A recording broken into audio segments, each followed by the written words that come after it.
ደንቆሮ ናችሁ መሃይም ማለት ነው። አዋቸው ትላንትና ህዝብ ደንቆሮ መሃይም ጌም ላይ ማለት ነው 63700 ሰው ነበር ያለው። እኔ ሀዲያ የሚባል ብሄር ያወቁት ይሄ ቲክቶክ ከመጣ ነው። ይሄና አንድ አመት ምናምን እንደውም ቲክቶክ ከመጣ ይሄና አንድ አመት ነው ሀዲያ ሲባል ነው ሰው አናቃቸውም ነበር። እየተሰደብኩ እኮ ነው የደንቆሮ ልጅ ማለት ነው። እሺ ወንድሜ አንተ የማታውቀው ሀዲያን ሳይሆን ራስህን ማንነትህንና ሀገርህን ነው። ሀዲያ ማለት ከጥንት ጀምሮ የንጉስ ዘር ናት። የራሷ የሆነ ንጉስ ያላት፣ የራሷ የሆነ ስልጣን ያላት፣ የራሷ የሆነ ባህል ስርዓትና የራሷ የሆነ ጀግና ያላት ሀገር ናት። ሀዲያ ከጥንት ጀምሮ የንጉስ ዘር ናት። ሀዲያ በኢትዮጵያ በጣም ትልልቅ ጀግና የሚባሉ ሰዎችን ያበረከተች ሀገር ናት። እንዴት ንግስት እሌኒን ማወቅ ያቅታል? ንግስት እሌኒን ካወቅ ሀዲያን ማወቅ አይከብድም። እንዴት ጀግናውን ዓለም እስከዛሬ የምነጋገርለትን ኮሎኔል በዛብህ ጴጥሮስን ማወቅ ያቅታል? ኮሎኔል በዛብህ ጴጥሮስን ካወቅ ሀዲያን ታውቃለህ። እንዴት ጀግናውን በፍቅርና በሰላም ብቻ የሚታወቀውን በእውቀት ልቅ የሆነውን ፕሮፌሰር በየነ ጴጥሮስን አታውቅም? እሱንም የምታውቀው ከሆነ ደግሞ ሀዲያን በደንብ ጠንቅቀህ ታውቃለህ። እነዚህ ሰዎች ኢትዮጵያ ብቻ ሳይሆን ዓለም የሚነጋገርባቸው ጀግና ሰዎች ናቸው። ስለዚህ አንተ እነዚህን ሰዎች የማታውቃቸው ከሆነ ስለ ሀገር አሊያም ስለ ራስህ አታውቅም ማለት ነው። ዛሬ በዚህ ቪዲዮ ስለ ሀዲያ በደንብ አድርጌ ላሳያችሁ። ስለ ሀዲያ ጀግኖች አሊያም ስለ ሀዲያ የሀዲያ ልጆች፣ የሀገሬ ልጆች ይህንን ቤት ሰብስክራይብ፣ የቪዲዮ ሰው ጋር እንዲደርስ ሼር፣ ላይክ እያደረጋችሁ እንዲሁም ይህንን ቤት ሰብስክራይብ ያደረጋችሁ አብረን እንቀጥላለን። ስለ ሀዲያና ስለ ሀዲያ ጀግኖች ዛሬ በዚህ ቪዲዮ በደንብ ጠቅለል አድርጌ ላሳያችሁ። በመጀመሪያ ሀዲያ ምንድን ነው፣ ሀዲያ ማን ነው የሚለውን ነገር በደንብ ላሳያችሁ። ከዛም በመቀጠል ስለ ሀዲያዋ ጀግኒት ስለ ንግስት እሌኒ ላሳያችሁ። ከዛ በመቀጠል ስለ ጀግናው ኮሎኔል በዛብህ ጴጥሮስ እንዲሁም ስለ ጀግናው ፕሮፌሰር በየነ ጴጥሮስ እንዲሁም ስለ ሌሎቹም በደንብ የማሳያችሁ ይሆናል። ስለዚህ ሰብስክራይብ አድርጉና ወደ ቪዲዮ እንሄዳለን። እየጠበቅኳችሁ ነው። እሺ ላይክ አድርጉት። አመሰግናለሁ። ጉግል ላይ በደንብ አድርገን ስለ ሀዲያ እናያለን። ስለ ሀዲያ ህዝብ ታሪክ ማወቅ ፈልጌ ነበር። የሀዲያ ህዝብ ታሪክ በጣም ሀብታምና ረጅም ጊዜ ያስቆጠረ ነው። በታሪክ ውስጥ እንደ ሀያል የሱልጣኔት መንግስት ከ13ኛው እስከ 16ኛው መቶ ክፍለ ዘመን የነበሩ ሲሆን በወቅቱ በነበረው ፖለቲካዊ እንቅስቃሴ ትልቅ ሚና ተጫውተዋል። ከጊዜያዊ ውድቀቶች እና የህዝቦች ስደት በኋላ እንኳን ባህላቸውንና ማንነታቸውን ጠብቀው የዘለቁበት መንገድ በጣም አስደሳች ነው። ስለ ሱልጣኔቱ አወቃቀር ወይስ ስለ ባህልና ቋንቋቸው ማወቅ ይፈልጋሉ? ስለ ሱልጣኔቱ ማወቅ ፈልጋለሁ። በመጀመሪያ የሀዲያ ሱልጣኔት አገዛዝ በጣም በተደራጀ መልኩ የተመሰረተ ነበር። የሚመራውም በሱልጣን ወይንም በገራድ የሚባል መሪ ሲሆን ማህበረሰቡም በየክላኑ ተከፋፍሎ ጠንካራ ማህበራዊና አስተዳደራዊ እርከኖች ነበሩት። እንደ ግብርና እና ንግድ የመሳሰሉ የኢኮኖሚ ዘርፎችም በጣም የዳበሩ ነበሩ። የሀዲያ ተወላጅ ሆነው በኢትዮጵያ ትልልቅ ተጽዕኖ ካሳደሩ ሰዎች መሃል ጥቀስልኝ። የሀዲያ ተወላጅ ከሆኑ እና በኢትዮጵያ ታሪክ ውስጥ ትልቅ ተጽዕኖ ካሳደሩት ግለሰቦች መካከል እቴጌ እሌኒ ዋነኛው ናቸው። የ15ኛው መቶ ክፍለ ዘመን ንግስት የነበሩ ሲሆን በወቅቱ የነበረውን የሀገር ውስጥ ፖለቲካ እና የውጭ ግንኙነት በመምራት ከፍተኛ ሚና ተጫውተዋል። በተጨማሪም በዘመናዊው ታሪክ የኢትዮጵያ አየር ኃይል አብራሪ የነበሩት ኮሎኔል በዛብህ ጴጥሮስ የሀዲያ ተወላጅ ሲሆኑ ባሳዩት ልዩ የጀግንነት ታሪክ ይታወቃሉ። እንዲሁም ፕሮፌሰር በየነ ጴጥሮስ የሀዲያ ተወላጅ ሲሆኑ በአንጋፋነት የሚጠቀሱ ፖለቲከኛ እና ምሁር ናቸው። እሺ ስለ ንግስት እሌኒ ሰፋ ያለ መረጃ ስጠኝ እስቲ። የእቴጌ እሌኒ ታሪክ በጣም አስገራሚ ነው። እርሳቸው የሀዲያ ንጉስ ልጅ የነበሩ ሲሆን ከንጉሠ ነገሥት ዘርዓ ያዕቆብ ጋር በመደራቸውም ወደ ዙፋኑ ቀርበዋል። በተጨማሪም የተዋጣላቸው ዲፕሎማት እንደነበሩ እና ከፖርቱጋል መንግስት ጋር ግንኙነት በመጀመር ለሀገሪቱ የውጭ ጉዳይ ትልቅ አበርክቶ እንዳደረጉ ይታወሳል። ምን ያክል ዘመን ነግሰዋል ንግስት እሌኒ?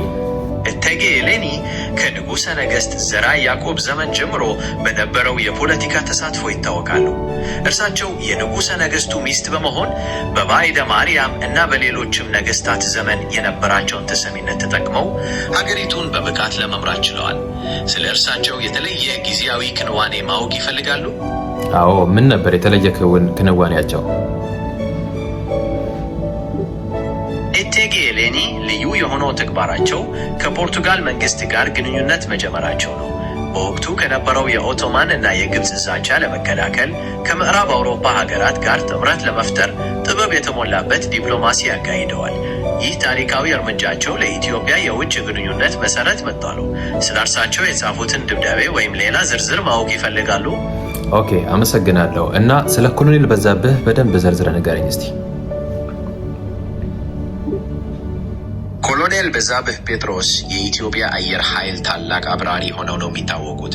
በተለይም በኦጋዴን ጦርነት ጊዜ ባሳዩት ከፍተኛ የውጊያ ችሎታና የመጀመሪያውን የተረጋገጠ የአየር ላይ ድል በማስመዝገብ ታሪክ የሰሩ ናቸው።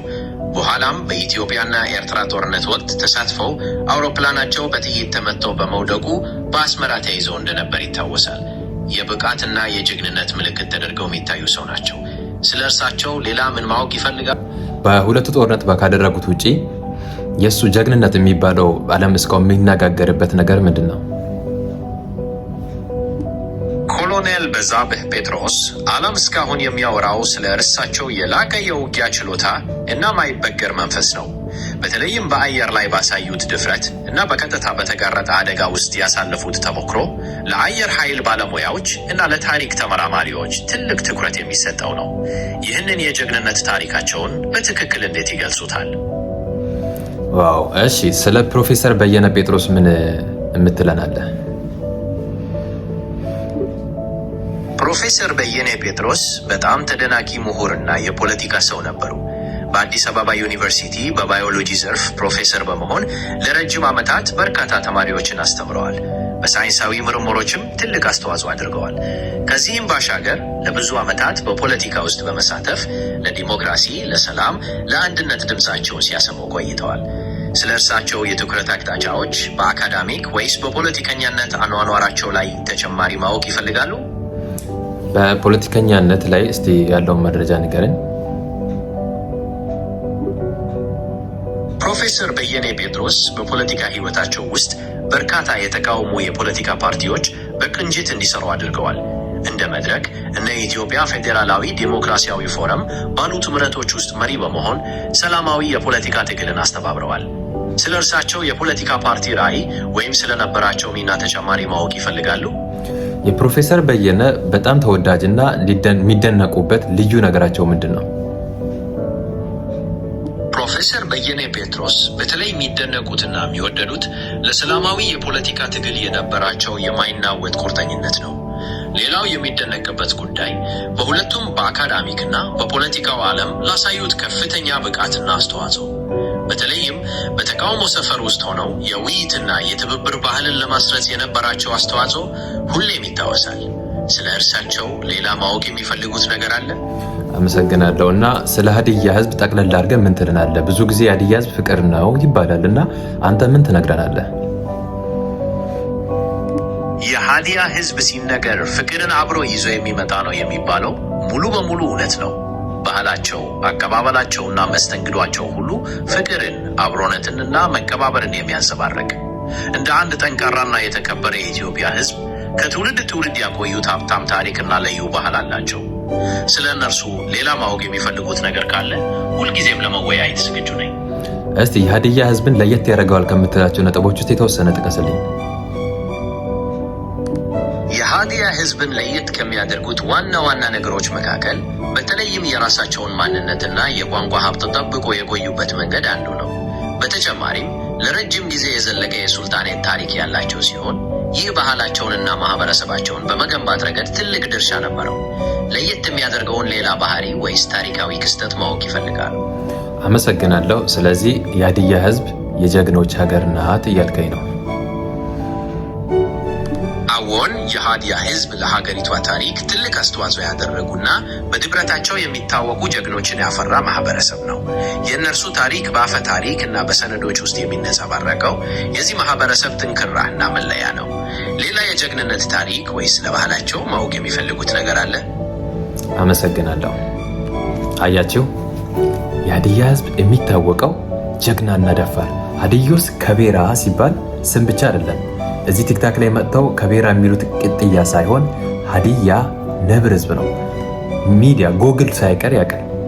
ዓለም የሚያውቀው የሀዲያ ህዝብ ጀግና እንደሆነ፣ እነዚህን ጀግኖች ያፈራች ሀገር እንደሆነች፣ እንዲሁም የሀዲያ ህዝብ ፍቅር እንደሆነ፣ ሰላማዊ እንደሆነ ጀግናው ፕሮፌሰር በየነ ጴጥሮስ እንኳን በሚሄድበት ሁሉ በፖለቲካ መድረክ ሁሉ እንኳን ሰላምን የሚያሰፍን ሰላምን የሚሰብክ ሰው እንደሆነ ጉግል ሳይቀር ይመሰክርልናል። እና የሀዲያ ህዝብ ይሄ ነው ወንድሜ።